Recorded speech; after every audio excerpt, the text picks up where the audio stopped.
Hi guys, எல்லாரும் ஹாப்பியாக ஜாலியாக இருப்பீங்கன்னு நினைக்கிறேன். நம்ம சேனலில் இன்றைக்கி நம்ம லாவில் ஒரு கேஸ் கொஸ்டின்ஸ் நம்ம பார்க்க போகிறோம்.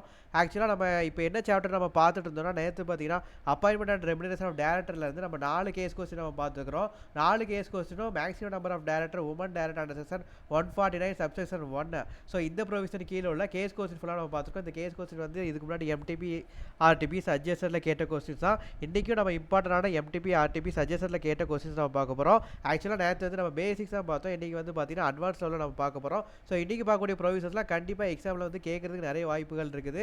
ரொம்ப இம்பார்ட்டண்டான ப்ரொவிஷன். ஸோ இது வந்து பார்த்தீங்கன்னா CA CMA inter and final படிக்கிற 2 பேருக்குமே வந்து இது ரொம்ப யூஸ்ஃபுல்லாக இருக்கும். ஸோ இன்றைக்கி பார்த்தீங்கன்னா செக்ஷன் 152 நம்ம பார்க்க போகிறோம். இப்போது appointment of directors under section 152. Okay, so இதில் நம்ம கேஸ் கொஸ்டின் இப்போ நம்ம பார்க்க போகிறோம். 5th கொஸ்டின் பாருங்கள். Maya and existing rotational director of M company limited whose term expired on the company's AGM held on 30th September 2021 was reappointed at the same meeting. ஆக்சுவலாக மாயான்னு சொல்லிட்டு ஒருத்தவங்க வந்து ரொட்டேஷனல் டேரக்டராக இருக்கிறாங்க. ஓகே, ரொட்டேஷனல் டேரக்டர்னா என்ன அப்படின்னா, அவங்க வந்து ஒவ்வொரு ஆனுவல் ஜென்ரல் மீட்டிங்லேயும் ரிட்டையர்மெண்ட் ஆயிடுவாங்க. ஸோ ஒவ்வொரு ஆனுவல் ஜென்ரல் மீட்டிங் நடக்கிறப்பவும் அவங்க வந்து ரிட்டையர்மெண்ட் ஆயிடுவாங்க. ஸோ அந்த ரிட்டையர்மெண்ட் ஆன டைம் வந்து பார்த்திங்கன்னா அவங்களே திருப்பி ரீஅப்பாயிண்ட் ஆகலாம், இல்லை புதுசாக ஒரு டேரக்டர் வந்து ரீஅப்பாயிண்ட் பண்ணலாம், இல்லைனா அந்த கேஷுவல் வேகன்சி வந்து ஃபில் பண்ணாமலே விடலாம். ஓகே, ஸோ அந்த வேகன்சி வந்து ஃபில் பண்ணாமல் ஒரு ஓஆர் பாஸ் பண்ணி ஃபில் பண்ணாமல் இருக்கலாம். ஸோ இந்த 3 ஆப்ஷன் இருக்குது. ஸோ இந்த இடத்துல பார்த்தீங்கன்னா 30th செப்டம்பர் வந்து அவங்க ரிட்டையர் ஆகுறாங்க.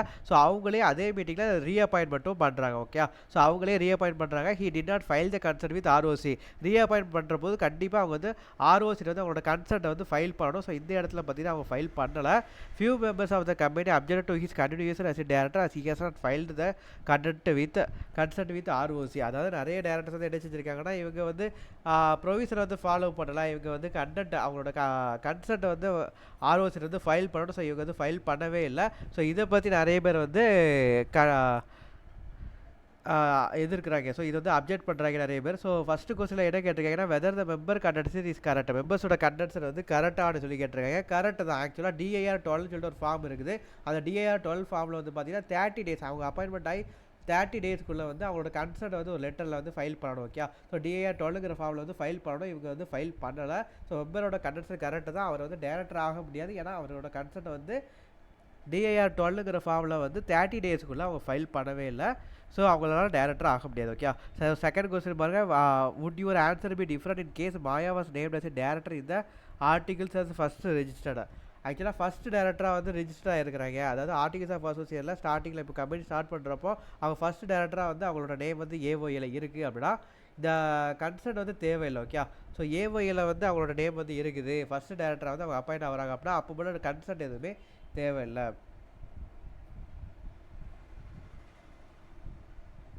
ஓகே, நெக்ஸ்ட்டு பார்த்தீங்க அப்படின்னா இந்த ப்ரொவிஷன் வந்து பார்த்தீங்கன்னா நான் profit company, section 8 company, government கம்பெனிக்கு இது ஃபுல்லாக இதுக்கெல்லாம் பார்த்தீங்கன்னா இது அப்ளிகபிள் ஆகாது. இது தவிர மற்ற private company, public company, listed and unlisted public company, so மற்ற எல்லா கம்பெனிக்குமே வந்து இது அப்ளிகபிள் ஆகும்.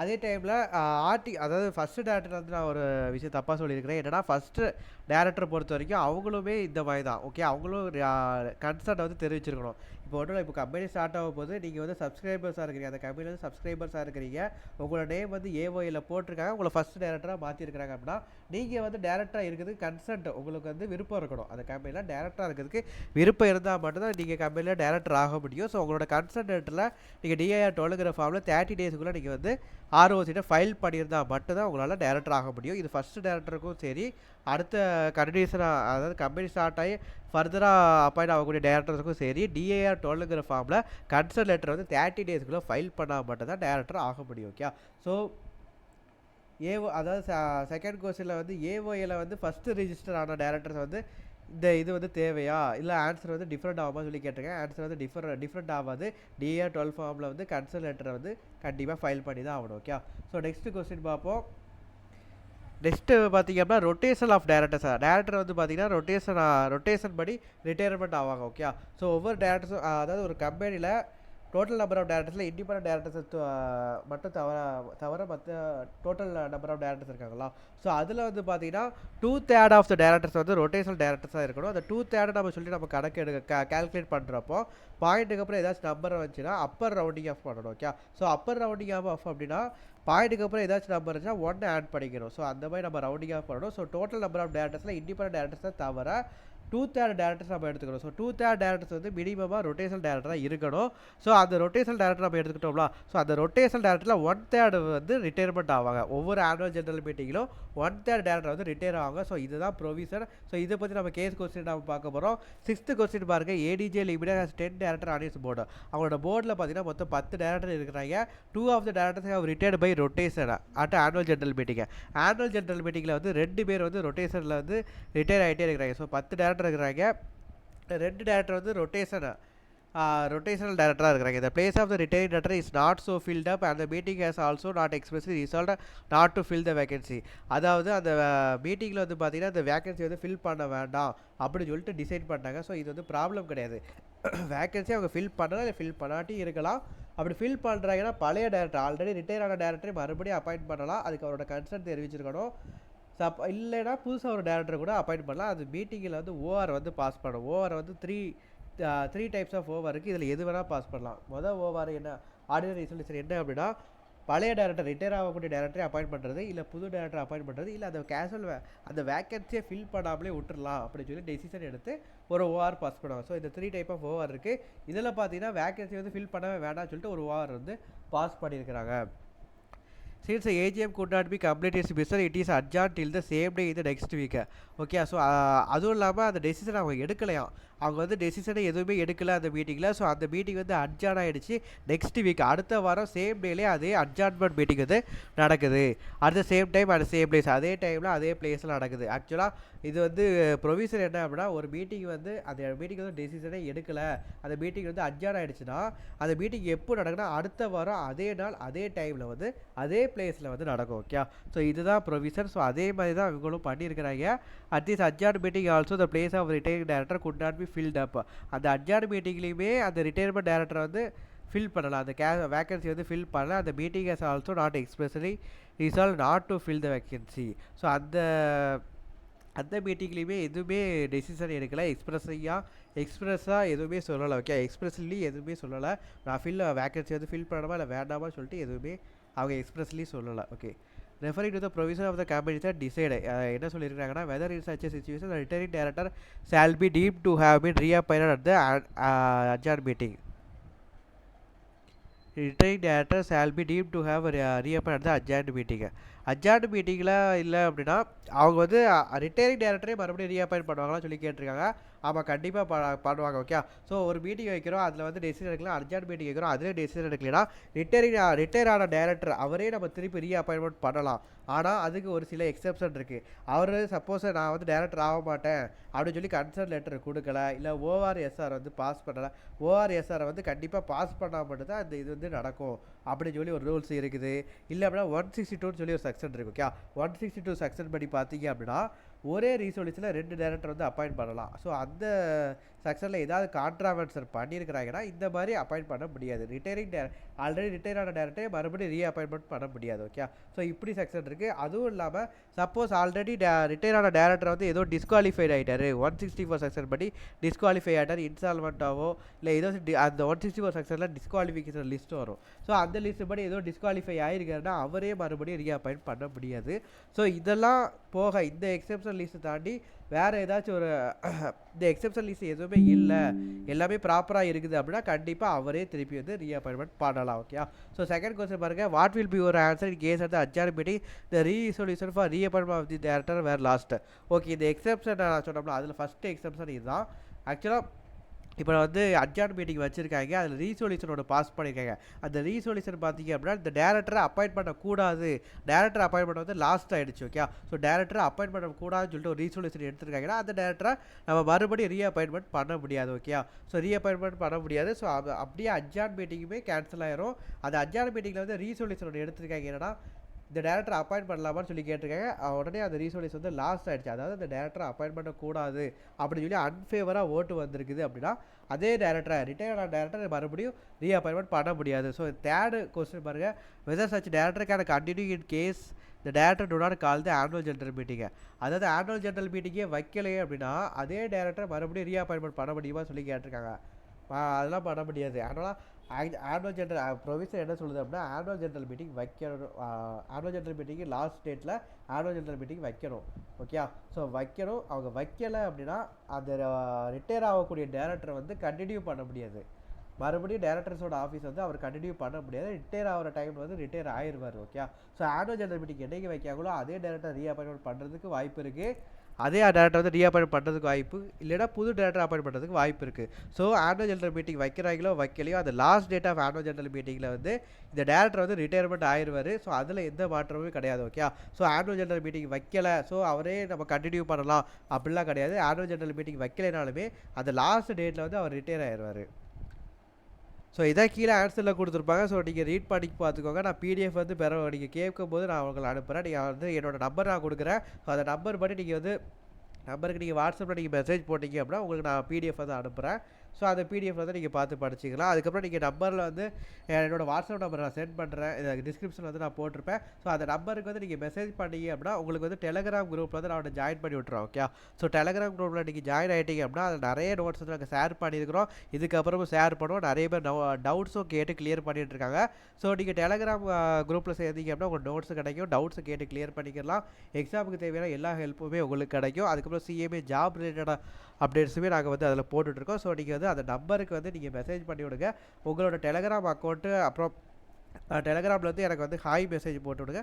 உங்களை நான் குரூப்பில் வந்து ஜாயின் பண்ணி விட்றேன். ஓகே, ஸோ 7th கொஸ்டின் பார்க்க போகிறோம். The promoter of the Bisi Bele Bath limited. Bisi Bele Bath limited சொல்லிட்டு ஒரு public company. Okay, proposes to have the strength of the board of the director as 11. அதாவது அவங்க போர்ட் ஆஃப் த டேரக்டர்ஸ் வந்து 11 டேரக்டர்ஸ் வந்து வச்சிருக்காங்க. The also propose to make the managing director and whole time director as director not liable to retire by rotation. அதாவது அவங்க empty அப்புறம் whole time director 2 பேர் இருக்கிறாங்க. ஸோ அவங்கள வந்து ரொட்டேஷன் படி ரிட்டையர் பண்ண வேண்டாம். அதாவது அவங்க வந்து கண்டினியூஸாக ஆஃபீஸ் வந்து ஹோல்டு பண்ணணும். ரிட்டையர்மெண்ட் பை ரொட்டேஷனல் டேரக்டர்ஸாக அவங்கள போட வேண்டாம் அப்படின்னு சொல்லி நினைக்கிறாங்க. ஸோ நம்மள்ட்ட வந்து ப்ரொவிஷன் கேட்டிருக்காங்க. ஓகே, ஸோ மொத்தம் எத்தனை டேரக்டர் இருக்கிறாங்க? 11 டேரக்டர்ஸ் இருக்கிறாங்க. ஸோ 11 டேரக்டர்ஸ்னால் இன்ட்டு 2/3, அதாவது 2/3 2/3 டேரக்டர்ஸ் தான் நம்ம மினிமம் ரொட்டேஷனல் டேரக்டராக வச்சுருப்போம். ஸோ இதில் 2/3 போடுங்க. 11 × 2/3 போட்டிங்க அப்படின்னா எத்தனை டேரக்டர் வராங்க?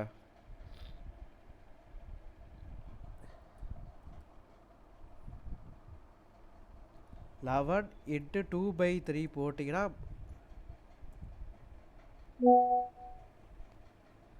11 × 2/3 போட்டிங்கன்னா 7.33, அதாவது 8 டேரக்டர்ஸ் வந்து ரொட்டேஷனல் டேரக்டராக இருக்கணும். ஓகே, ஸோ 11ல் 8 வந்து ரொட்டேஷனல் டேரக்டராக இருக்கிறாங்க அப்படின்னா ரிமைனிங் 3 டேரக்டர்ஸ் வந்து நான் ரொட்டேஷனல் டேரக்டராக இருக்கலாம். ஓகே, ஸோ ரிமைனிங் 3 டேரக்டர்ஸ் வந்து பார்த்தீங்கன்னா ரிட்டையர்மெண்ட் பை ரொட்டேஷன் படி அவங்களை ரிட்டையர் பண்ண வேண்டிய அவசியம் இல்லை. ஸோ அந்த 3ல் வந்து 2 பேர் வந்து managing director whole time director நம்ம அந்த 3 லிஸ்ட்டுக்கு அந்த நான் ரொட்டேஷனல் லிஸ்ட்டில் வந்து இந்த 2 பேரை நம்ம அப்பாயிண்ட் பண்ணிக்கலாம். ஸோ எந்த ப்ராப்ளமும் கிடையாது. ஸோ அந்த மாதிரி managing director whole time director 2 பேரையுமே இந்த நான் ரொட்டேஷனல் லிஸ்ட்டில் வந்து நம்ம போட்டு நம்ம அப்பாயிண்ட் பண்ணிட்டோன்னு வச்சுக்கோங்க. நம்ம வந்து அவங்கள ரொட்டேஷன் படி ரிட்டையர்மெண்ட் பண்ண வேண்டாம். ஸோ அதான் கேட்டிருக்காங்க. ஸோ ஆன்சர் வந்து நீங்கள் வாசிச்சுக்கோங்க. நெக்ஸ்ட் கொஸ்டின் பாருங்கள். New candidature for directorship. Okay, so directorship இப்போ புதுசாக ஒருத்தவங்க வந்து கேண்டிடேட்ஸாக வராங்க. அதாவது டேரக்டர்ஸ் எலெக்ஷன் நடக்குது. அதாவது ஆனுவல் ஜெனரல் மீட்டிங்கில் வந்து டேரக்டர்ஸ் வந்து நம்ம டிசைட் பண்ணுவோம். ஸோ அப்படி டிசைட் பண்ணுறப்ப புதுசாக ஒரு கேண்டிடேச்சர் வந்து உள்ளே வராங்க, ப்ரொப்போஸ் பண்ணுறாங்க அப்படின்னா அந்த டைமில் ப்ரொவிஷன் வந்து எப்படி அப்ளை ஆகுங்கிறத செக்ஷன் 160ல் கொடுத்துருப்பாங்க. ஸோ அதை பற்றி நம்ம குவேஸ் கொஸ்டின் நம்ம பார்க்க போகிறோம். 8th கொஸ்டின் பாருங்கள். Mister D proposes candidature director in X limited along with deposit of 1 lakh rupees.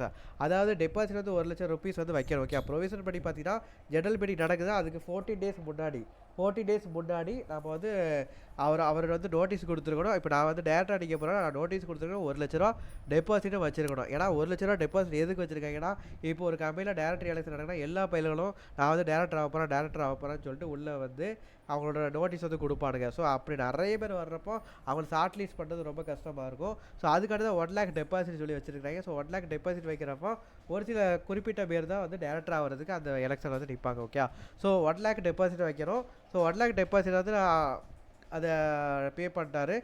Mister D failed. அதுவும் இல்லாமல் இன்னொரு ப்ரொவிஷன் என்ன, இப்போ 1,00,000 rupees வந்து நீங்கள் டெபாசிட் பண்ணிட்டீங்க. நீங்கள் டேரக்டர் ஆகலைன்னா டேரக்டராக அந்த எலெக்ஷனில் வந்து செலக்ட் ஆகலை.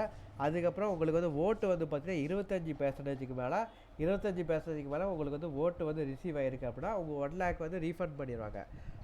உங்களுக்கு வரக்கூடிய ஓட்டு வந்து ஃபேவராக 25% மேலே ஃபேவராக வந்திருக்கு அப்படின்னா நீங்கள் டெபாசிட் பண்ண 1,00,000 அமௌண்ட்டை ரீஃபண்ட் பண்ணிடுவாங்க. நீங்கள் டேரக்டர் ஆனாலுமே உங்களுக்கு வந்து ரீஃபண்ட் பண்ணிடுவாங்க. ஓகே, ஸோ இந்த 2 சிச்சுவேஷனை 25% மேலே உங்களுக்கு ஓட்டு ரிசீவ் ஆகிருக்குன்னா ரீஃபண்ட் பண்ணிடுவாங்க. டேரக்டர் ஆகிட்டிங்கனாலுமே உங்களுக்கு ரீஃபண்ட் பண்ணிடுவாங்க. சப்போஸ் 25% கீழே தான் உங்களுக்கு வந்து ஓட்டு ஃபேவராக வந்திருக்கு அப்படின்னா உங்களுக்கு ரீஃபண்டே கிடையாது. போட்ட 1,00,000 டெபாசிட் இழந்த மாதிரி ஆயிரும். ஸோ இப்போ வந்து டெபாசிட் வந்து 1,00,000 வந்து பண்ணியிருக்காங்க. Later mister D fail to appoint that but received 30% வந்து டோட்டல். அதாவது இவர் வந்து அப்பாயின்மெண்ட் ஆகலை, இவர் வந்து செலக்ட் பண்ணலை. இவருக்கு வந்து 30%, அதாவது 25% மேலே ஓட்டு வந்து ஃபேவராக வந்திருக்கு. ஸோ இவருக்கு வந்து கண்டிப்பாக அந்த டெபாசிட் வந்து ரீஃபண்டு கொடுக்கணும். ஓகே, ஸோ ஆனால் இந்த இடத்துல என்ன பண்ணுறாங்கன்னா மிஸ்டர் டிக்கு வந்து ரீஃபண்டு கொடுக்கல. கம்பெனி வந்து நீங்கள் வந்து செலக்ட் ஆகலை, ஆனால் உங்களுக்கு ரீஃபண்ட் எதுவுமே கிடையாதுன்னு சொல்லிட்டு தண்ணி தெளிச்சு அனுப்பியிருக்கிறாங்க. அவர் என்ன செய்யலாம் அப்படின்னா ட்ரிபுனலில் வந்து கேஸ் போடலாம். எனக்கு வந்து 25% மேலே ஓட்டு வந்திருக்கு, ஸோ கம்பெனியில் வந்து எனக்கு ரீஃபண்ட் வாங்கித்தாங்கன்னு சொல்லிட்டு ட்ரிபுனல் NCLAT வந்து கேஸ் போடலாம். ஓகே, ஸோ இதான் ப்ரொவிஷன் கீழே கொடுத்துருக்காங்க. ஸோ நீங்கள் ரீட் பண்ணி பார்த்துக்கோங்க. நெக்ஸ்ட் மேக்ஸிமம் டேரக்டர்ஷிப் பார்த்தீங்க அப்படின்னா ஒருத்தர் வந்து 20 கம்பெனியில் தான் மேக்ஸிமம் டேரக்டராக இருக்க முடியும். ஓகே, ஸோ இப்போ நீங்கள் வந்து சிஏ முடிச்சிங்க, ஒரு ப்ரொஃபஷனல் குவாலிஃபிகேஷனில் இருக்கிறீங்க. இல்லை நீங்கள் சிஏ இல்லை டிகிரி எதுவுமே முடிக்கக்கூடிய அவசியம் இல்லை. ஆனால் உங்களுக்கு பிஸ்னஸை பற்றி தெரிஞ்சிருக்கு அப்படின்னா நீங்கள் வந்து டேரக்டர் ஆகலாம். ஆனால் டிஸ்குவாலிஃபை ஆன 164 கீழே டிஸ்குவாலிஃபை ஆகிருக்கக்கூடாது. ஸோ நீங்கள் வந்து சப்போஸ் நீங்கள் 20 கம்பெனியில் தான் நீங்கள் மேக்ஸிமம் டேரக்டராக இருக்க முடியும். 21 கம்பெனி 22 கம்பெனி சொல்லிட்டு எக்ஸ்ட்ரா 20க்கு மேலே நீங்கள் வந்து கம்பெனிஸில் டேரக்டராக இருக்க முடியாது. ஓகே, ஸோ அதுக்கப்புறம் பப்ளிக் கம்பெனியில் பார்த்தீங்கன்னா ஒரு லிமிட் இருக்குது. பப்ளிக் கம்பெனியை பொறுத்த வரைக்கும் நம்பர் ஆஃப் கம்பெனிஸ் பார்த்தீங்கன்னா 10 கம்பெனிஸ் தான். ஓகே, ஸோ பப்ளிக் கம்பெனி பொறுத்த வரைக்கும் 10 பப்ளிக் கம்பெனியில் மட்டும்தான் நீங்கள் வந்து டேரக்டராக இருக்க முடியும். அதுக்கு மேலே டேரக்டராக இருக்க முடியாது. ஸோ அக்ரிகேட்டாக ப்ரைவேட் பப்ளிக் எல்லாத்தையும் சேர்த்து 20 கம்பெனி, பப்ளிக்கு மட்டும் 10 கம்பெனி. ஓகே, ஸோ இது ஞாபகம் வச்சுக்கோங்க. இதை பற்றி தான் இதுதான் இந்த ப்ரொவிஷன் ஃபுல்லாகவே. ஓகே, இப்போ 9th கொஸ்டின் பாருங்க. மிஸ்டர் ஆர் ஹோல் டேரக்டர்ஷிப் இன் 10 பப்ளிக் கம்பெனி. 10 பப்ளிக் கம்பெனியில் டேரக்டராக இருக்கார். 11 ப்ரைவேட் கம்பெனி அதாவது டேரக்டராக இருக்கார். ஓகே, ஸோ அப்போது மொத்தமாக பாருங்கள் 10+11 21 கம்பெனி, 20 கம்பெனிக்கு மேலே டேரக்டராக இருக்கார். ஸோ இந்த இடத்துல பார்த்தீங்கன்னா இவர் வந்து ஏதாச்சும் ஒரு கம்பெனியில் வந்து வெளியே ரிசைன் பண்ணி வெளியே வரணும். ஓகே, ஸோ ஒன்றாவது அப்போ private company is a dormant company. இதில் ஒரு கம்பெனி வந்து டார்மண்ட் கம்பெனியா. Okay, apart from the dormant company on 36/2019 a private company which ours is holding has become a subsidiary of a public company. From the dormant company on 36/2019 a private company in which R is holding directorship has become a subsidiary of a public company. Okay, இப்போ அது மட்டும் இல்லாமல் 11 public கம்பெனியில் 11 private கம்பெனியில் இவர் இருக்கார். அந்த private company பார்த்தீங்கன்னா ஒரு பப்ளிக் கம்பெனியோட சப்சிடரியாக மாறிடுச்சு. ஓகே, ஸோ அந்த ப்ரைவேட் கம்பெனி பார்த்தீங்கன்னா ஒரு பப்ளிக்கோட சப்சிடரியாக மாறிடுச்சு அப்படின்னா அதுவுமே பப்ளிக் கம்பெனி தானே. இப்போ நீங்கள் ஒரு ப்ரைவேட் கம்பெனி வச்சுருக்கீங்க, உங்கள் கம்பெனியை வந்து ஒருத்தர் கவர்மெண்ட் ஒரு பப்ளிக் கம்பெனி வந்து உங்கள் கம்பெனி அக்வயர் பண்ணிட்டாங்க. 50%க்கு மேலே ஷேர் ஹோல்டிங்கை வந்து பப்ளிக் கம்பெனி வச்சுருக்காங்க அப்படின்னா நீங்களுமே பப்ளிக் கம்பெனியாக மாறிடுவீங்க. ஓகே, ஸோ இந்த இடத்துல பார்த்தீங்கன்னா அந்த 11 ப்ரைவேட் கம்பெனி வந்து 10 ப்ரைவேட் கம்பெனியாக மாறிடும். 10 பப்ளிக் கம்பெனிங்கிறது 11 பப்ளிக் கம்பெனியாக மாறிடும். ஓகே, ஸோ 10க்கு மேலே பப்ளிக் கம்பெனியாக நீங்கள் வந்து ஷேர் வச்சு இது டேரக்டராக இருக்கிறீங்க அப்படின்னா அது வந்து செக்ஷன் 165 கான்ட்ராவர்சல் பண்ணுற மாதிரி ஆயிரும். ஓகே, ஸோ இந்த இடத்துல பாருங்கள் டார்மண்ட் கம்பெனி நம்ம கணக்கில் சேர்க்க மாட்டோம். ஸோ இப்போதைக்கு இவர் வந்து கரெக்டாக தான் இருக்கார். 10 பப்ளிக் கம்பெனி 10 ப்ரைவேட் கம்பெனி, இந்த டார்மண்ட் கம்பெனி சேர்க்க மாட்டோம். ஓகே, ஸோ 20 கம்பெனியில் இருக்கிறாங்க. இப்போ என்ன ஆச்சு அப்படின்னா ஒரு ப்ரைவேட் கம்பெனி வந்து பப்ளிக் கம்பெனியாக மாறிடுச்சு. அதாவது அந்த ப்ரைவேட் கம்பெனி வந்து ஒரு பப்ளிக் கம்பெனியோட சப்சிடரியாக மாறிடுச்சுன்னா அதுவும் பப்ளிக் கம்பெனி தான். ஓகே, ஸோ இப்போ 10 பப்ளிக் கம்பெனியில் அவர் டேரக்டராக இல்லை, 11 பப்ளிக் கம்பெனி டேரக்டராக மாறிட்டார். ஸோ 10க்கு மேலே டேரக்டராக இருக்கிறப்போ அவர் வந்து கான்ட்ராவர்சல் பண்ண மாதிரி ஆயிரும். ஸோ இதாக ஒரு கம்பெனி தான் அவர் ரிசைன் பண்ணி ஆகணும். ஓகே, ஸோ கீழே பாருங்கள் டேரெக்டாக ஆன்சர் கீழே வந்துடும். According section 165(2) subject to provision of subsection 1 the member of a company may by a special reason specify any lesser number of company in which a director of the company may act as a director.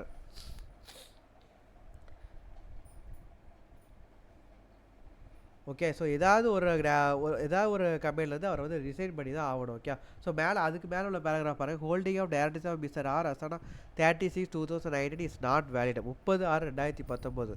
30/6/2019 என்ன date? அந்த டேட்டில் தான் ஒரு public company வந்து ஒரு private company வந்து public கம்பெனியாக மாறி இருக்கு. ஓகே. ஸோ 30/6/2019 அவர் வந்து 11 பப்ளிக் கம்பெனியில் டேரக்டராக இருக்கார். ஸோ அந்த டைமில் 10 எக்ஸீட் ஆகிடுச்சு. ஸோ அது வந்து வேலிட் கிடையாது. Okay. So valid as on 30/6/2019 private company reach arise holding directorship. ஒரு ப்ரைவேட் கம்பெனியில் இவர் டேரக்டராக இருக்கார். அது வந்து பப்ளிக் கம்பெனியாக மாறிடுச்சு. So accordingly it means that this private companies are deem to be include the limit of public company. So இந்த ப்ரைவேட் கம்பெனி பப்ளிக் கம்பெனி சொல்லிட்டு அந்த லிமிட்டுக்குள்ளே வந்துடுது. ஸோ இவர் 10 கம்பெனிக்கு மேலே டேரக்டராக இருக்கார். அதாவது 11 பப்ளிக் கம்பெனி வந்து டேரக்டராக இருக்காரு. ஸோ இது வந்து வேலிட் கிடையாது, வாய்ட் ஆயிரும். கண்டிப்பாக ஒரு கம்பெனிலேருந்து ஒரு ரிசைன் பண்ணக்கூடிய சூழ்நிலை வந்துடும். ஓகே. ஸோ செக்ஷன் 165 வந்து நம்ம பார்த்தாச்சு. நெக்ஸ்ட்டு பார்த்தீங்கன்னா disqualification of director under section 164 and vacation of director under section 167 வந்து நம்ம அடுத்த கிளாஸில் நம்ம பார்ப்போம். இந்த ப்ரொவிஷன் வந்து நம்ம அடுத்த கிளாஸில் பார்ப்போம். ஓகே. ஸோ இதுக்கு வந்து நம்ம ப்ரொவிஷன் படிக்கணும். ப்ரொவிஷன் படிச்சுட்டு நம்ம அடுத்த கிளாஸில் இதுக்குண்டான கேஸ் கொஸ்டின் நம்ம பார்ப்போம். அதுக்கப்புறம் நேராக எங்கே வரணுன்னா அடிஷ்னல் டேரக்டர்ஸ் நம்ம பார்த்துருவோம். ஓகே. ஸோ அடிஷ்னல் டேரக்டர்ஸை பற்றி ப்ரொவிஷன் என்னன்னா செக்ஷன் 161 சப்செக்ஷன் 1 வந்து இதை பற்றி கொடுத்துருக்காங்க. ஸோ அடிஷ்னல் டேரக்டரை பொறுத்த வரைக்கும் பார்த்தீங்கன்னா இப்போ ஒரு கம்பெனியில் வந்து ஒரு ஒர்க் நடந்துட்டுருக்கு, ஒரு ஆப்ரேஷன் நடந்துட்டுருக்கு. ஸோ அந்த கம்பெனியை மேனேஜ் பண்ணுறதுக்கு எக்ஸ்ட்ரா அடிஷ்னல் டேரக்டர்ஸ் வேணும், உடனே அர்ஜென்ட்டாக வேணும் அப்படின்னா ஆனுவல் ஜெனரல் மீட்டிங் வரைக்கும் நம்ம வெயிட் பண்ண வேண்டாம். ஒரு போர்டு மீட்டிங் வந்து வச்சுட்டு அந்த போர்டு மீட்டிங்கில் போர்டு ரெசல்யூஷன் பாஸ் பண்ணி ஒருத்தர் வந்து நம்ம அப்பாயிண்ட் பண்ணிக்கலாம். ஸோ அந்த அப்பாயிண்ட் பண்ண ஆள் வந்து அப்பாயிண்ட் பண்ண ஆள் வந்து அடுத்த ஜெனரல் மீட்டிங் வரைக்கும் டேரக்டராக இருப்பார். அடுத்த ஆனுவல் ஜெனரல் மீட்டிங் வரைக்கும் அவர் டேரக்டராக இருப்பார். அடுத்த ஆனுவல் ஜெனரல் மீட்டிங்கில் எலெக்ஷன் நடக்கிறப்போ என்ன செய்வாங்க அப்படின்னா அதே ஆளை வந்து மறுபடியும் ரீஅப்பாயின்மெண்ட் பண்ணலாம். இல்லைனா புதுசாக வேறு ஏதாச்சும் டேரக்டர் வந்து ரீஅப்பாயிண்ட் பண்ணலாம். ஓகே. ஸோ இதுதான் நடக்கும். ஸோ 15th கொஸ்டின் பாப்பா Prince limited decides to appoint additional director ஆடிஸ் board of director. Okay. So Prince limited பார்த்தீங்க அப்படின்னா ஒரு அடிஷனல் டேரக்டர் வந்து அடிஷனல் டேரக்டர் வந்து அப்பாயிண்ட் பண்ணுறாங்க. So articles of the company confer upon his board. அதுவும் இல்லாமல் ஏஓஏல வந்து கொடுத்துருக்கணும். ஆர்டிகல்ஸ் ஆஃப் அசோசியேஷனில் அடிஷனல் டேரக்டர் அப்பாயிண்ட் பண்ணலாம்னு சொல்லிட்டு ரூல்ஸ் கொடுத்துருக்கணும். சப்போஸ் ஆர்டிகல்ஸ் ஆஃப் அசோசியேஷன் கொடுக்கல அப்படின்னா ஆர்டிகல்ஸ் ஆஃப் அசோசியேஷன் அல்டர் பண்ணிக்கலாம். Okay. As such, M is appointed as an additional director in the light of the provision of the company set examined. M வந்து additional டேரக்டராக போடுறாங்க. So வந்து provision வந்து கேட்டிருக்காங்க. ஏ question பாருங்க, weather M can continue as director if the annual general meeting of the company is not held within the stipulated date and is adjourned to the later date. அதாவது இதோட provision என்ன அப்படின்னா ஒருத்தர் வந்து additional director appoint பண்ணியிருக்கிறோம். அவர் வந்து அடுத்த annual general meeting எப்போ நடக்குதோ அந்த டேட்டு, அடுத்த ஆனுவல் ஜெனரல் மீட்டிங்கோட லாஸ்ட் டேட்டு, இந்த 2 டேட்டில் which ever is earlier. Okay. So அடுத்த ஆனுவல் ஜெனரல் மீட்டிங் நடக்கக்கூடிய டேட்டு, அடுத்த ஆனுவல் ஜெனரல் மீட்டிங்கோட லாஸ்ட் டேட்டு, இந்த 2 டேட்டில் விச் எவர் இஸ் லோயரோ அந்த டேட்டில் வந்து இவர் ரிட்டையர்மெண்ட் ஆயிடுவார். ஆனுவல் ஜெனரல் மீட்டிங் நடக்குதோ நடக்கலையோ லாஸ்ட் டேட்டில் வந்து இவர் ரிட்டையர்மெண்ட் ஆயிடுவார். ஸோ அந்த ரிட்டையர்மெண்ட் அவரை வந்து மறுபடியும் கண்டினியூ பண்ண முடியாது. ஓகே. ஆஃபீஸ் வந்து கண்டினியூ பண்ண முடியாது, ரிட்டையர்மெண்ட் ஆயிடுவார். ரிட்டையர்மெண்ட் ஆனதுக்கப்புறம் மறுபடியும் எலெக்ஷனில் அதே ஆனுவல் ஜெனரல் மீட்டிங்கில் அவரை ரீஅப்பாயின்மெண்ட் பண்ணலாம், இல்லை புது டேரக்டரை அப்பாயிண்ட் பண்ணலாம், இல்லைனா வேக்கன்சி வந்து ஃபில்அப் பண்ண வேண்டாம்னு சொல்லிட்டு ரீசொல்யூஷன் பாஸ் பண்ணிடலாம். ஸோ இந்த மாதிரி டெசிஷன் வந்து அந்த ஆனுவல் ஜெனரல் மீட்டிங்கில் நடக்கும். ஓகே.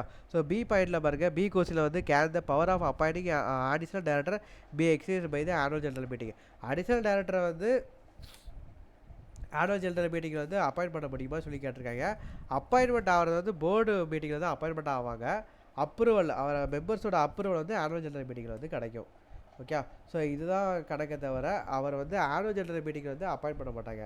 ஸோ செகண்ட் கொஸ்டின் ஒரு தடவை பாருங்கள், the power to appoint additional director vest with the board of directors not with the members. Board of directors கையில் தான் இது இருக்குதே தவிர மெம்பர் கையில் வந்து கிடையாது. ஸோ போர்டு ரிசொல்யூஷன் பாஸ் பண்ணி போர்டு மீட்டிங்லேயே அவர் அப்பாயிண்ட் பண்ணிக்கலாம். ஆனுவல் ஜெனரல் மீட்டிங் வரைக்கும் நம்ம வெயிட் பண்ண வேண்டிய அவசியம் இல்லை. திடீர்னு ஒரு எமர்ஜென்சியாக ஒரு அடிஷனல் ஒர்க் இருக்குது, அதுக்கு வந்து 2-3 டேரக்டர்ஸ் வந்து அடிஷனலாக தேவைன்னா டக்குன்னு ஒரு போர்டு மீட்டிங் வச்சு போர்டு ரிசொல்யூஷன் பாஸ் பண்ணிடலாம். ஆனுவல் ஜெனரல் மீட்டிங் வரைக்கும் நம்ம வெயிட் பண்ண வேண்டிய அவசியம் இல்லை. ஸோ அதுக்கு தான் ஒரு எமர்ஜென்சி சுச்சுவேஷனுக்காண்டி அந்த அடிஷனல் டேரக்டர் அப்பாயிண்ட் பண்ணுறோம். ஸோ அதுக்காண்டி இவங்களே அடுத்து டேரக்டராக இருப்பாங்க அப்படின்னு கிடையாது. அடுத்த ஆனுவல் ஜெனரல் மீட்டிங்கில் வந்து இவங்க வந்து ரிட்டையர் ஆயிடுவாங்க. அந்த இடத்துல வேற ஒருத்தர் அப்பாயிண்ட் பண்ணலாம், இல்லை இவரே நல்லா இருக்காரு, இவரே நல்லா ஒர்க் பண்ணிட்டு இருக்காரு, நல்லா மேனேஜ் பண்ணுறாரு அப்படின்னு மெம்பர்ஸ் நினச்சாங்க அப்படின்னா அந்த ஜெனரல் மீட்டிங்கில் மெம்பர்ஸ் வந்து ஆர்டினரி ரெசல்யூஷன் பாஸ் பண்ணி அவரையே டேரக்டராக அப்பாயிண்ட் பண்ணலாம். ஓகே. ஸோ இதான் செகண்ட் கொஸ்டினில் கொடுத்துருக்காங்க. சி கொஸ்டின் பாருங்க, as secretary of the company what check would you make after M's appoint additional director. என்ன செக் பண்ணுவோம், அவர் வந்து கன்சர்ன் வந்து கரெக்டாக கொடுத்துருக்காரா, டிஏ 12 வந்து கன்சர்ன் வந்து கொடுத்துருக்காரா, அவர் டிஸ்குவாலிஃபிகேஷன் இல்லையா, 164 செக்ஷன் படி அவர் டிஸ்குவாலிஃபைடாக இருக்கக்கூடாது. ஸோ அந்த அது வந்து கரெக்டாக இருக்குதான்னு சொல்லி செக் பண்ணுவார். அப்புறம் 20 கம்பெனிக்கு மேலே டேரக்டராக இருந்தார் அப்படின்னா அடிஷ்னல் டேரக்டராக இங்கே ஆக முடியாது. ஆல்ரெடி 20 கம்பெனியில் டேரக்டராக இருக்கார். 21வது கம்பெனி நம்ம கம்பெனி. அதில் வந்து இவர் அடிஷ்னல் டேரக்டராக போட முடியும்னு கேட்டால் போட முடியாது. ஸோ இந்த மாதிரி செக்அப் ஃபுல்லாமே அவங்க பண்ணுவாங்க. ஓகே. ஸோ டின் நம்பர் இருக்குதா, அவர் டின் நம்பர் வந்து வேலிடில் இருக்கா இல்லை டின் நம்பர் கேன்சல் பண்ணாங்களான்னு சொல்லி அதை செக் பண்ணுவாங்க. எம்பிபி ஒன்றுங்கிற ஃபார்மில் வந்து இன்ட்ரெஸ்ட் ஆஃப் டேரக்டர் வந்து 20 கம்பெனியில் எத்தனை கம்பெனியில் வந்து டேரக்டராக இருக்கிறது, எத்தனை கம்பெனியில் இன்ட்ரெஸ்ட் வச்சிருக்கான்னு சொல்லிட்டு அந்த டீட்டெயில்ஸ் வந்து எம்பிபி ஒன்றுங்கிற ஃபார்மில் இருக்கும். ஸோ அந்த ஃபார்ம் படி அவர் 20 கம்பெனிக்கு மேலே டேரக்டராக இருந்திருக்காரா அப்படின்னு சொல்லி செக் பண்ணுவாங்க. ஓகே. ஸோ இது ஃபுல்லாக செக் பண்ணுவாங்க. ஸோ 16th கொஸ்டின் பாருங்கள்.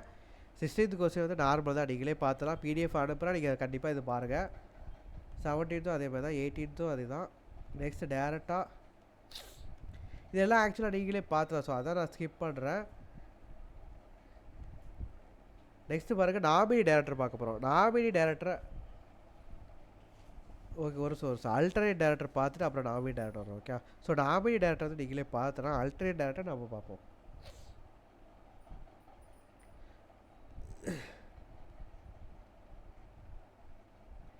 ஓகே 161 செக்ஷன் சப்செக்ஷன் வந்து பார்த்தீங்கன்னா 2.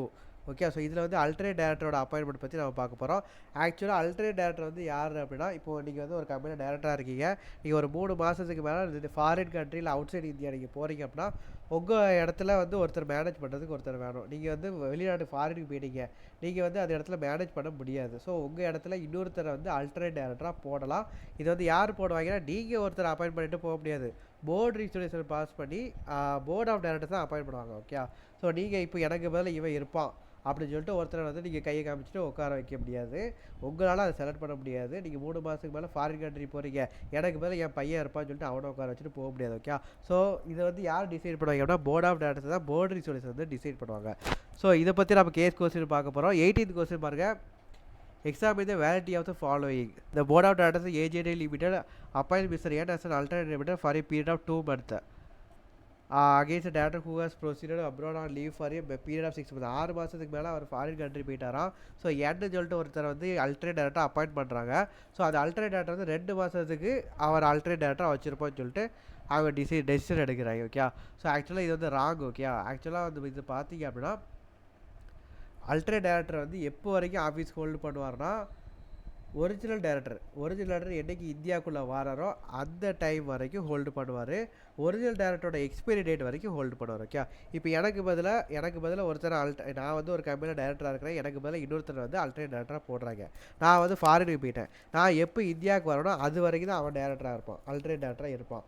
அதுவும் இல்லாமல் நான் இந்தியாவுக்கே வரல, ஃபாரின்லேயே இருக்கிறேன், என்னோடய டேபும் எக்ஸ்பைரி ஆகிடுச்சு அப்படின்னா அந்த எக்ஸ்பைரி டேட் வரைக்கும் இவன் அல்டர்னேட் டேரக்டராக இருப்பான். ஓகே. ஸோ இந்த 2 டேட்டில் which ever is earlier, so அந்த டேட் வரைக்கும் அவன் அல்டர்னேட் டேரக்டராக இருப்பான். ஸோ நம்ம வந்து ஸ்பெசிஃபை பண்ண வேண்டாம், 2 மாதம் 3 மாதம் அது வரைக்கும் அல்டர்னேட் டேரக்டராக இருப்பான்னு சொல்லிட்டு ஸ்பெசிஃபை பண்ண வேண்டாம். நான் வந்து என்னைக்கு இந்தியாவுக்கு வரணும் அப்போது வந்து அது வரைக்கும் அல்டர்னேட் டேரக்டராக இருப்பான். இல்லை என்னோடய டேப் என்னைக்கு எக்ஸ்பைரி ஆகுதோ அது வரைக்கும் அல்டர்னேட் டேரக்டராக இருப்பான். அதுக்கப்புறம் இவங்களோட ப்ரொவிஷன் என்ன அப்படின்னா, இவங்க வந்து மீட்டிங் அட்டெண்ட் பண்ணுவாங்க. இவங்க வந்து அசிஸ்டன்ட் கிடையாது, என்னோட அசிஸ்டன்ட் வந்து அந்த அல்டர்னேட் டேரக்டர் கிடையாது. ஓகே. ஸோ என்னோட அசிஸ்டண்ட்டாக அவன் ஒர்க் பண்ண மாட்டான், அவனுக்கு தனியாக சொந்தமாக டெசிஷன் எடுத்து அவன் வந்து ஒர்க் பண்ணிகிட்டு இருப்பான். அதுக்கப்புறம் மீட்டிங்கில் வந்து அவனோட சொந்த டெசிஷனில் தான் எல்லா டெசிஷனும் ஓட்டிங் எல்லாமே அவன் தான் போடுவான். ஓகே. ஸோ சப்போஸ் இப்போ நான் வந்து ஃபாரின்லேருந்து வீடியோ கான்ஃபரன்சிங்கில் வந்து நான் மீட்டிங் அட்டெண்ட் பண்ணுறேன் அப்படின்னா என்னால் அட்டெண்ட் பண்ண முடியும். ஓகே. ஸோ அந்த இடத்துல நானும் அட்டெண்ட் பண்ணிவிட்டு என்னோட அல்டர்னேட் டேரக்டரும் அந்த வீடியோ கான்ஃபரன்ஸில் அட்டெண்ட் பண்ண முடியாது. 2 பேரும் சேர்ந்து 2 ஓட்டு போட முடியாது. ஓகே. ஸோ நான் மீட்டிங்கில் அட்டெண்ட் பண்ணுறேன், வீடியோ கான்ஃபரன்ஸில் அட்டெண்ட் பண்ணுறேன்னா அவனால் அட்டெண்ட் பண்ண முடியாது. ஓட்டு போடுறான்னா நான் மட்டும் தான் ஓட்டு போட, அவன் ஓட்டு போட முடியாது. ஓகே. ஸோ சப்போஸ் நான் வீடியோ கான்ஃபரன்ஸில் பண்ணலை அப்படின்னா அவன் வந்து மீட்டிங் அட்டெண்ட் பண்ணுவான், மீட்டிங்கில் வந்து டெசிஷன் எடுக்கிறதுக்கு அவன் ஓட்டு போடுவான், எல்லாமே நடக்கும். ஓகே. ஸோ இந்த இடத்துல வந்து டோட்டல் நம்பர் ஆஃப் ஓட்ஸ் வந்து பார்த்திங்கன்னா அல்டர்னேட் டேரக்டர் இப்போ சில நேரம் வந்து கவுண்டிங் பண்ணுவாங்க, எத்தனை டேரக்டர் இருக்கிறேன்னு சொல்லி கவுண்டிங் பண்ணுவாங்க. கவுண்டிங் பண்ணுறப்ப அல்டர்னேட் டேரக்டர் ஒருத்தர் இருக்கிறான், நான் இருக்கிறேன், 2 பேரையும் சேர்த்து 2 கவுண்ட் பண்ண மாட்டாங்க, 1 தான் கவுண்ட் பண்ணுவாங்க. ஓகே. ஸோ இந்த மாதிரி ப்ரொவிஷன்ஸ் இருக்குது. ஸோ 18th கொஸ்டின் பார்த்தாச்சு. ஸோ 19th கொஸ்டின் பாருங்கள். Examine the validity of the following. Mister B who is not qualified to be appointed as an independent director is appointed by the board of directors for an independent director as an alternate director. அதாவது இது ரொம்ப முக்கியமான provision. Okay. இது ரொம்ப important question, star mark போட்டு வச்சுக்கோங்க. 19th question வந்து ரொம்ப இம்பார்ட்டன்டான கொஸ்டின். அதாவது நீங்கள் வந்து ஒரு டேரக்டருக்கு பதிலாக அல்டர்னேட் டேரக்டராக இருக்கலாம், ஆனால் ஒரு இண்டிபெண்டன்ட் டேரக்டர் இருக்கிறாங்க, அவங்க வந்து ஃபாரினுக்கு போயிருக்கிறாங்க, அவங்களுக்கு பதிலாக நீங்கள் அல்டர்னேட் டேரக்டராக வாரீங்க அப்படின்னா உங்களுக்கும் அந்த குவாலிஃபிகேஷன் வேணும், உங்களுக்கும் இண்டிபெண்டன்ஸ்குள்ளே குவாலிஃபிகேஷன் வேணும். ஓகே. ஸோ செக்ஷன் 149(6)ல் வந்து இண்டிபெண்டன்ட் டேரக்டரோட குவாலிஃபிகேஷன் இருக்கும். ஸோ அதை பற்றி நம்ம நெக்ஸ்ட் கிளாஸில் பார்ப்போம். ஸோ அந்த குவாலிஃபிகேஷன் உங்களுக்கு இருந்தால் மட்டும்தான், நீங்கள் இண்டிபெண்ட்டாக இருந்தால் மட்டும்தான் இண்டிபெண்டன்ட் டேரக்டரோட அல்டர்னேட் டேரக்டராக உங்களால் இருக்க முடியும். ஓகே, ஸோ இந்த இடத்துல ஒரு இண்டிபெண்டன்ட் டேரக்டருக்கு பதிலாக வேறு ஒரு டேரக்டர் வந்து அல்டர்னேட் டேரக்டராக போடுதாங்க. ஒரு இண்டிபெண்டன்ட், இப்போ நான் வந்து இண்டிபெண்டன்ட் டேரக்டராக இருக்கிறேன், நான் வந்து ஃபாரினுக்கு போயிட்டேன். ஸோ எனக்கு பதிலாக ஒருத்தர் வந்து அல்டர்னேட் டேரக்டராக போடுறாங்க அப்படின்னா அவருக்கும் இண்டிபெண்டன்ஸுக்கு உண்டான குவாலிஃபிகேஷன் இருக்கணும். அவர் வந்து இண்டிபெண்டன்ஸாக இருக்கணும். அதாவது இண்டிபெண்டன்ஸாக ஒரு சிம்பிள் எக்ஸாம்பிள் சொல்கிறேன். அவர் அந்த கம்பெனியோட manage director, whole time director, இல்லை எம்ப்ளாயியாக இருக்கக்கூடாது, இல்லை பெக்குலர் ரிலேஷன்ஷிப் வச்சுருக்கக்கூடாது, இல்லை சார் வந்து 2% மேலே பெய்ட் சார் கேபிள் வச்சிருக்கக்கூடாது, 50 லட்சம் ரூபாய்க்கு மேலே கடன் வாங்கியிருக்கக்கூடாது. அவரோட ரிலேட்டிவ்ஸ் யாருமே அந்த கம்பெனி அசோசியேட் ஹோல்டிங் சப்சிடரி இவங்கள்ட்ட வந்து ஷேர் வாங்கி வச்சிருக்கக்கூடாது, 50 லட்சம் ரூபாய்க்கு மேலே கடன் வாங்கி வச்சிருக்கக்கூடாது, பெக்குலரி டிரான்சிஷன் ரிலேஷன்ஷிப்பில் வச்சிருக்கக்கூடாது, எம்டி ஹோல் டைம் டேரக்டராக இருக்கக்கூடாது.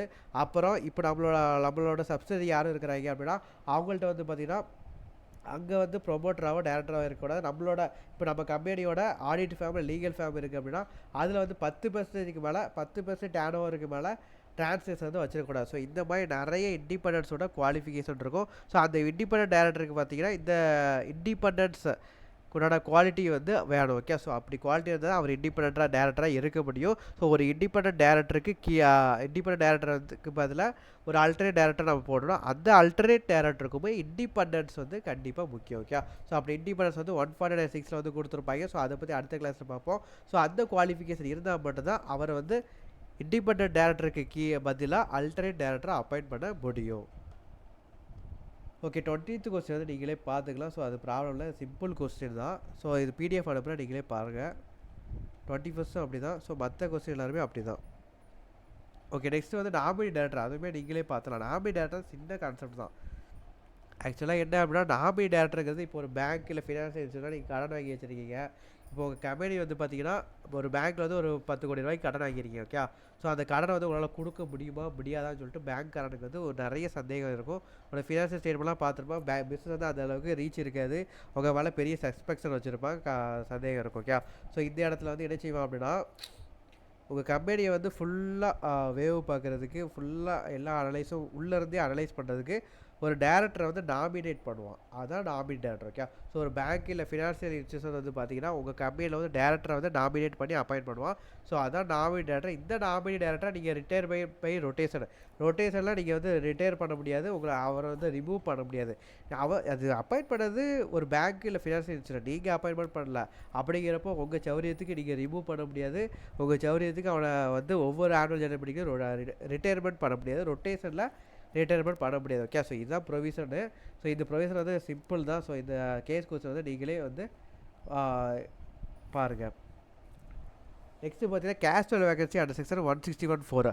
கேஷுவல் வேகன்சி பார்த்தீங்க அப்படின்னா இது வந்து எந்த டேரக்டர்ஸ் வந்து கேஷுவல் வேகன்சி ஃபில் பண்ணுவோம், இந்த செக்ஷன் கீழே எந்த டேரக்டர்லாம் வருவாங்கன்னா எந்தெந்த டேரக்டர்ஸ் வந்து ஜென்ரல் மீட்டிங்கில் அப்பாயிண்ட் ஆகிருக்காங்களோ அவங்க மட்டும்தான் இந்த செக்ஷன் கீழே வருவாங்க. 161 சப்செக்ஷன் 4 கீழே அந்த டேரக்டர்ஸ் மட்டும் தான் வருவாங்க. ஜென்ரல் மீட்டிங்கில் அப்பாயின்மெண்ட் ஆன டேரக்டர்ஸ் மட்டும் தான் வருவாங்க. Additional director, alternate director, nominee director இவங்க ஃபுல்லாக பார்த்தீங்க அப்படின்னா போர்டு மீட்டிங்கில் அப்பாயின்மெண்ட் ஆன டேரக்டர்ஸ். நாமினி டேரக்டரும் போர்டு மீட்டிங்கில் தான் அப்பாயிண்ட் ஆகிருப்பாங்க. போர்டு மீட்டிங்கில் போர்டு ரிசல்யூஷன் பாஸ் பண்ணி ஒரு ஃபினான்ஷியல் இன்ஸ்டியூஷன் இல்லை பேங்க் ரெக்கமெண்ட் பண்ணக்கூடிய டேரக்டர் நாமினி டேரக்டர் அப்பாயின்மெண்ட் பண்ணியிருப்போம். ஸோ போர்டு ரிசல்யூஷன் அப்பாயின்ட் பண்ணான டேரக்டர்ஸ். ஸோ இவங்களும் இந்த செக்ஷன் கீழே வர மாட்டாங்க. அடிஷனல் டேரக்டரும் போர்டு ரிசல்யூஷன் பாஸ் பண்ணி தான் அடிஷனல் டேரக்டர் அப்பாயின்ட் பண்ணியிருக்கோம். ஸோ அவங்களும் இந்த செக்ஷன் கீழே வர மாட்டாங்க. அல்டர்னேட் டேரக்டரும் வர மாட்டாங்க. ஸோ இந்த கேஷுவல் வேகன்சி பார்த்திங்க அப்படின்னா ஒருத்தர் இப்போ வந்து டேரக்டராக இருக்காரு, திடீர்னு மவுத் ஆகிட்டாரு, டெத் ஆகிட்டாரு, இல்லை அந்த டேரக்டர் வந்து ரிசைன் பண்ணிட்டு வெளியே போயிட்டாங்க, இல்லை அந்த டேரக்டர் வந்து நம்ம ரிமூவ் பண்ணிட்டோம் அப்படின்னா அந்த இடத்துல கேஷுவல் வேகன்சி வந்து ஃபார்ம் ஆயிரும். அதை ஃபில் பண்ணுறதுக்கு யார் ஃபில் பண்ணுவாங்கன்னா போர்ட் ஆஃப் டேரக்டர்ஸ் வந்து போர்டு மீட்டிங்கோட கண்டக்ட் பண்ணுவாங்க. அந்த போர்டு மீட்டிங்கில் போர்டு ரிசல்யூஷன் பாஸ் பண்ணி அந்த டேரக்டர் வந்து அப்பாயிண்ட் பண்ணுவாங்க. அந்த டேரக்டரோட டென்யூர் பார்த்தீங்க அப்படின்னா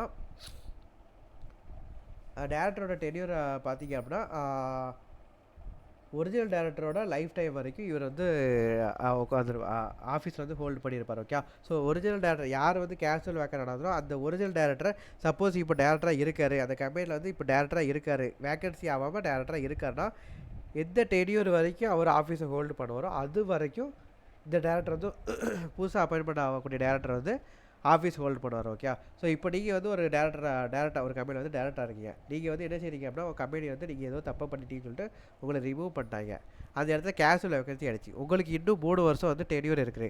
உங்களுக்கு பதிலாக உங்களை வெளியே அனுப்பிட்டு வேற ஒருத்தரை வந்து உள்ளே போடுறாங்க. கேஷுவல் வேகன்சி வந்து ஃபில் அப் பண்ணுறாங்க.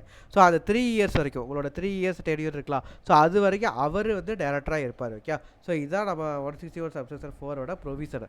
ஸோ இதில் 25வது கொஸ்டின் பாருங்கள். The board of directors of XYZ limited filled up a casual vacancy caused by the death of mister B. அதாவது நீங்கள் வந்து ஒரு கம்பெனியில் வந்து டேரக்டராக இருக்கீங்க. நீங்கள் வந்து அவ்வளோதான் ஏதோ ஒரு காரில் போயிட்டு இருக்கும்போது டக்குன்னு ஒரு ஆக்சிடெண்ட்டில் க்ளோஸ் ஆகிட்டீங்க. பை அப்பாயிண்டிங் மிஸ்டர் சி ஏசி டேட்டா தேர்ட் ஏப்ரல் 2014. உங்களுக்கு பதிலாக கேஷுவல் வேகன்சி வந்து இன்னொருத்தர் மிஸ்டர் சியை வச்சு ஃபில் பண்ணுறாங்க. Unfortunately mister C expired on 15th day. அதே ரோட்டில் வந்து அவர் கார் ஓட்டிட்டு போயிட்டு இருக்கும்போது அவரையும் ஒரு லாரி இடிச்சு தூக்கிடுச்சு. ஸோ அந்த இடத்துல 15th மேல வந்து அவருக்கு ஆக்சிடென்ட் ஆகி மண்டையை போட்டுருந்தாரு. So after working about 40 days 40 நாள் ஒரு டேரக்டராக ஒர்க் பண்ணிட்டு 40ஆம் நாளுக்கு மலையேறிட்டாங்க. So the board now wishes to fill up the casual vacancy appointing Mr. C in the forthcoming meeting. Okay, so அவர் தூக்குனதாக ஒரு ஒய்ஃபாக தான் இருக்குன்னு நினைக்கிறேன். ஏன்னா மிஸ்டர் சி வந்து இறந்ததுக்கப்புறம் மிஸ்டர் சி அவரோட ஒய்ஃபை வந்து டேரக்டராக போடுறாங்க. ஓகே, ஸோ இவரை தூக்கிட்டு அந்த ஒய்ஃப் வந்து டேரக்டராக உள்ளே வராங்க. ஸோ இவங்களை வந்து நம்ம கேஷுவல் வேகன்சி அண்டர் செக்ஷன் 164 வந்து அப்ளை ஆகுமான்னு சொல்லி கேட்டிருக்காங்க. அப்ளை ஆகாது. ஆக்சுவலாக முதல்ல வந்து மிஸ்டர் பி வந்து டேரக்டராக இருக்காரா, ஸோ அவரை வந்து ஜென்ரல் மீட்டிங்கில் அப்பாயின்மெண்ட் ஆனால் டேரக்டர். ஸோ அவரை வந்து கேஷுவல் வேகன்சி ஆகிட்டார். ஸோ அந்த இடத்துல ரீஅப்பாயின்மெண்ட் சிஏ வந்து பண்ணுறாங்க. சிஏ வந்து அப்பாயிண்ட் பண்ணுறாங்க. ஸோ இது வந்து 161(4) வந்து அப்ளை ஆகும். ஏன்னா பி வந்து ஜென்ரல் மீட்டிங்கில் அப்பாயின்மெண்ட் ஆனால் டேரக்டர், அவர் வந்து வேக்கண்ட் ஆகிட்டார். ஸோ அந்த இடத்துல சிஏ உள்ளே போடுறப்போ கேஷுவல் வேகன்சி அண்டர் செக்ஷன் 161(4) வந்து அப்ளை ஆகும். இப்போ சியும் டெத் ஆகிட்டார். சி வந்து நம்ம எந்த மீட்டிங்கில் நம்ம அப்பாயிண்ட் பண்ணியிருக்கிறோம், போர்டு ரிசொல்யூஷன் பாஸ் பண்ணி அப்பாயிண்ட் பண்ணியிருக்கிறோம். Okay, so board resolution pass பண்ணி அப்பாயிண்ட் ஆகிருக்கிறோம். அவர் வந்து கேஷுவல் வேக்கண்ட் ஆகிட்டார்னா 161(4) வந்து அப்ளை ஆகாது. ஜென்ரல் மீட்டிங்கில் ஆர்டினரி ரிசொல்யூஷன் பாஸ் பண்ணி ஒருத்தர் அப்பாயிண்ட் பண்ணால் மட்டும்தான் 161(4) வந்து அப்ளை ஆகும். சி வந்து பார்த்தீங்க அப்படின்னா மிஸ்டர் சி வந்து பார்த்தீங்கன்னா போர்டு மீட்டிங்கில் அப்பாயின்மெண்ட் ஆனவர், ஜென்ரல் மீட்டிங்கில் அப்பாயின்ட் பண்ணல, போர்டு மீட்டிங்கில் தான் நம்ம அப்பாயிண்ட் பண்ணியிருக்கிறோம். ஸோ 161(4) வந்து அப்ளை ஆகாது. ஸோ மிஸ்டர் சி அதாவது அவரோட ஒய்ஃபை வந்து பார்த்தீங்கன்னா போர்டு மீட்டிங்கில் நம்ம அப்பாயிண்ட் பண்ண மாட்டோம். 161(4) படி போர்டு மீட்டிங்கில் அப்பாயிண்ட் பண்ண மாட்டோம். அடுத்த ஜென்ரல் மீட்டிங்கில் தான் இவங்களை வந்து அப்பாயிண்ட் பண்ணுற மாதிரி இருக்கும். ஓகே, ஸோ அவசரப்பட்டு லாரியை விட்டு தூக்கிட்டோன்னு சொல்லிட்டு அந்த இடத்துல அவங்க யோசிக்க வேண்டிய நிலமை வந்துடும். ஏன்னா 161(4) வந்து அந்த இடத்துல அப்ளை ஆகாது.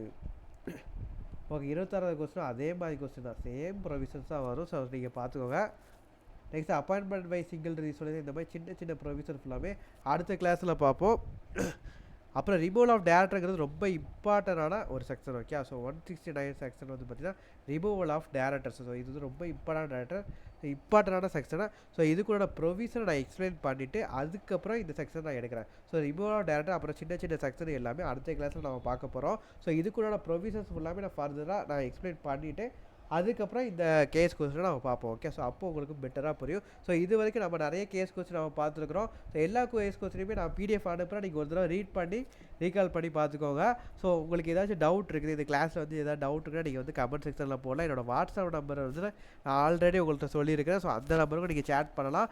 இல்லை நீங்கள் வேறு ஏதாச்சும் ஒரு கான்செப்ட் நீங்கள் எடுக்கணும்னு நினைக்கிறீங்க அப்படின்னா அந்த கான்செப்டை வந்து நீங்கள் என்கிட்ட வந்து சொல்லுங்கள். நான் வந்து அந்த கான்செப்ட் வந்து கண்டிப்பாக அடுத்த கிளாஸ் வந்து நான் எடுக்கிறதுக்கு நான் ட்ரை பண்ணுறேன். நெக்ஸ்ட்டு உங்களுக்கு இந்த வீடியோ பிடிச்சதுன்னா லைக் பண்ணுங்கள். ஏதாச்சும் டவுட் இருக்குது, இல்லை எல்லாம் ட்ராபேக் ஃபீட்பேக் இருக்குது அப்படின்னா சஜஷன் இருந்துச்சுன்னா கமெண்ட் பாக்ஸில் வந்து நீங்கள் சொல்லுங்கள். நெகட்டிவ் ட்ராபேக்காக இருந்தாலும் பரவாயில்ல, ஓப்பனாக நீங்கள் ஷேர் பண்ணலாம். நீங்கள் என்னோட நெகட்டிவ் என்னெல்லாம் இருக்குங்கிறத நீங்கள் சொன்னால் மட்டும்தான் அதை நான் வந்து பாசிட்டிவாக மாற்ற முடியும். ஸோ கமெண்ட் பாக்ஸில் வந்து நீங்கள் போட்டு விடுங்க. நான் நெக்ஸ்ட் டைம் வந்து இது பண்ணிக்கிறேன். ரொம்ப பெரிய நெகட்டிவாக இருந்துச்சு எனக்கு வந்து ப்ரைவேட்டாக மெசேஜ் பண்ணுங்கள். நான் வந்து நெக்ஸ்ட் டைமில் வந்து அதை ரிமூவ் பண்ணிட்டு பாசிட்டிவாக மாற்றிடுறேன். ஸோ அந்த சேனலை வந்து சப்ஸ்கிரைப் பண்ணிங்கன்னா அடுத்த கண்டினியூஸாக நான் போடக்கூடிய கிளாஸ் வீடியோஸ் ஒவ்வொன்றையும் நீங்கள் வந்து பார்க்குறதுக்கு ரொம்ப யூஸ்ஃபுல்லாக இருக்கும். ஸோ கண்டிப்பாக சப்ஸ்கிரைப் பண்ணுங்கள். அப்புறம் தேங்க்யூ கைஸ். இன்னும் எக்ஸாம் வந்து பார்த்தீங்கன்னா எக்ஸாமுக்கு வந்து 20 days எக்ஸாமுக்கு வந்து பார்த்தீங்கன்னா 20 days தான் இருக்குது. ஸோ எல்லாருமே நம்ம ஷெடியூல் போட்டு ப்ரிப்பேர் பண்ண ஆரம்பிச்சிருப்பீங்க. ஸோ பயப்படாமல் ரொம்ப ஜாலியாக படிங்க, ரொம்ப ஜாலியாக இன்ட்ரெஸ்ட்டாக படிங்க. ஒவ்வொரு இதுவுமே ரொம்ப இன்ட்ரெஸ்ட்டாக படிங்க. ஸ்ட்ரெஸ் ஆக வேண்டாம். ஸ்ட்ரெஸ் ஆகாமல் இருக்கிறதுக்கு என்னென்ன ரிலாக்ஸேஷன்லாம் இருக்குதோ அது எல்லாமே பண்ணிவிட்டு படிங்க. அதுக்கிட்ட ரொம்ப ரிலாக்ஸ்ட் ஆகிடாதீங்க. படிக்கிற டைமு போக மிச்சம் ஒரு 5 minutes 10 minutes ஓடையில் வந்து ரெஸ்ட் எடுத்து ரிலாக்ஸ் பண்ணி நீங்கள் படிச்சுக்கோங்க. ஸோ இன்னும் 20 days இருக்குது. ஸோ ஷெடியூல் போட்டு பக்காவாக படிச்சிருக்கேன். லாவில் வந்து இது வரைக்கும் நிறைய கேஸ் கொஸ்டின் இதெல்லாம் நான் எக்ஸ்பிளைன் பண்ணியிருக்கேன். ஸோ அது எல்லாமே வீடியோஸ் பார்த்து படிங்க. என்ன டவுட் இருந்தாலுமே நீங்கள் கேளுங்க. லா மட்டும் இல்லை, நான் எடுத்த கிளாஸ் மட்டும் இல்லை, லா மட்டும் இல்லை. நீங்கள் எந்த சப்ஜெக்ட்டில் நீங்கள் என்ன டவுட் இருந்தாலும் நீங்கள் என்கிட்ட வந்து ப்ரைவேட்டாக மெசேஜ் பண்ணி கேட்கலாம். நீங்கள் கூட ஒரு சில பேர் வந்து இதில் கேட்டீங்க. என்னன்னா எஸ்எஃப்எம்மில் வந்து ஒரு சில டவுட் கேட்டீங்க. எஸ்எஃப்எம்மில் உள்ள டவுட்டுமே நான் வந்து சொல்லி கொடுத்துருக்குறேன். ஸோ கண்டிப்பாக எஸ்எஃப்எம், டைரக்ட் டேக்ஸ், ஜிஎஸ்டி, அப்புறம் லா எதில் உங்களுக்கு டவுட் இருந்தாலுமே நீங்கள் என்கிட்ட ஓப்பனாக கேட்கலாம். நான் எதுனாலுமே நான் சொல்லிக் கொடுப்பேன். உங்களுக்கு என்ன நோட்ஸ் வாங்கினாலுமே என்கிட்ட வந்து ஷேர் பண்ணலாம். டெலகிராமில் வந்து நான் அப்பப்போ நோட்ஸ் வந்து அப்டேட் பண்ணிகிட்டே இருக்கேன். எந்தெந்த நோட்ஸ்லாம் நான் பெட்டராக எல்லா நோட்ஸுமே நான் அப்டேட் பண்ண மாட்டேன். எந்தெந்த நோட்ஸ்லாம் பெஸ்ட்டு, என்னென்ன நோட்ஸ்லாம் பெட்டராக இருக்குதோ அந்த நோட்ஸை ஃபுல்லான பிடிஎஃப் வந்து நான் அனுப்பிட்டு இருக்கேன். சில நோட்ஸ் வந்து ஃப்ரீயாக கிடைக்காது. அந்த ஃப்ரீயாக கிடைக்காது. அது வந்து பே பண்ணி வாங்குற மாதிரி தான் இருக்கும். அதை நான் வந்து ஃப்ரீயாக வந்து டெலகிராம் சேனலில் வந்து நான் ப்ரொவைட் பண்ணிகிட்ருக்கிறேன். ஸோ அதை பார்த்து பெட்டராக யூஸ் பண்ணி படிங்க. Thank you guys, all the best. இந்த எக்ஸாம் வந்து சூப்பராக பண்ணுங்கள். கண்டிப்பாக நிறைய பேர் வந்து பாஸ் பண்ணிங்கிற நியூஸ் வந்து எனக்கு அதில் வந்து கேட்கணும். ஸோ தேங்க்யூ கைஸ், பார்க்கலாம்.